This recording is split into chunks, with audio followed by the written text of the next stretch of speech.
Hey everyone and welcome. Today we're going to really dig into generative AI, but not just, the theoretical stuff. Mm. We're going to look at how people are actually using these tools, like in the real world. It's really remarkable when you think about it. We've gone from all the hype to people actually using these tools every day. Yeah, it's happening so fast. Yeah. And to help us break it all down, we've got not one, not two, but three reports from Andreessen Horowitz, the VC firm.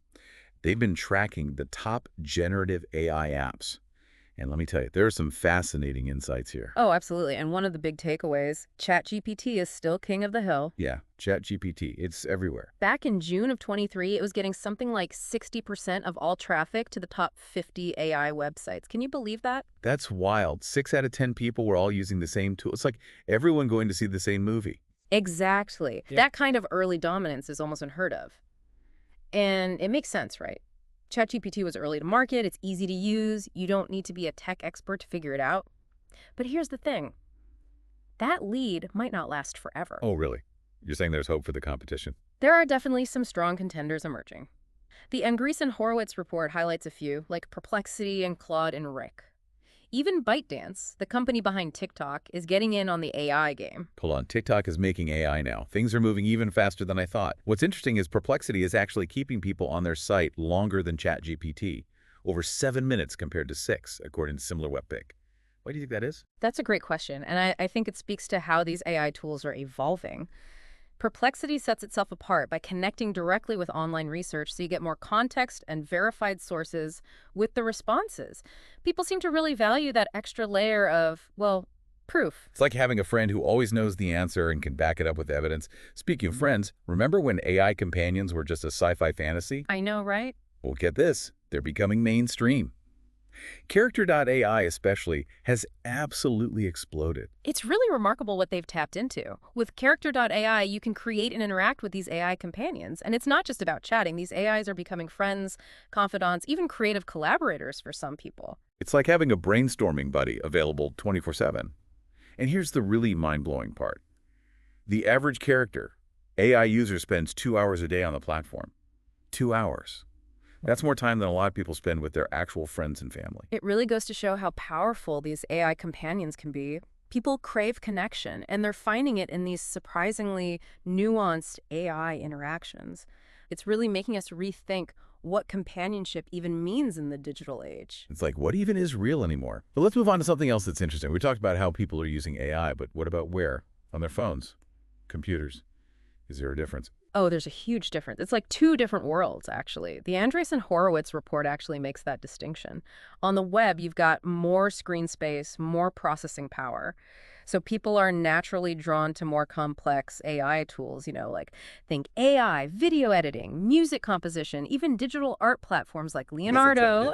For professional level, creative tools, but powered by AI. Exactly. But on mobile, totally different story. It's all about convenience and being on the go. We see a ton of those mobile ChatGPT apps, for quick answers and stuff. And then there are all the photo editing apps using AI for everything from like touch-ups to creating totally new avatars. Okay, I've seen those. Yeah. Pretty wild stuff. Yeah. There are even AI keyboards now, right? That practically write your messages for you. Yeah, pretty much. It's both amazing and, a little creepy at the same time. Imagine getting a text from a friend and it sounds exactly like them, but it was actually their AI keyboard doing the talking. That's both cool and terrifying. It all points to what Andreessen Horowitz calls the AI native workflow, though. What does that even mean? So it's not just about using AI tools. It's about tools that are built from the ground up around AI, what AI can do. Like take your expense reports, for instance. The old way, you scan your receipts, type everything in manually, an AI native workflow. AI can do the whole thing. Categorize expenses, generate reports, even submit them for approval. So you're not just automating tasks, you're basically redesigning the whole system to take advantage of AI. Exactly. And we're already starting to see it pop up in a lot of little ways. Those Chrome extensions that can summarize long YouTube videos or automatically transcribe and analyze your meeting notes.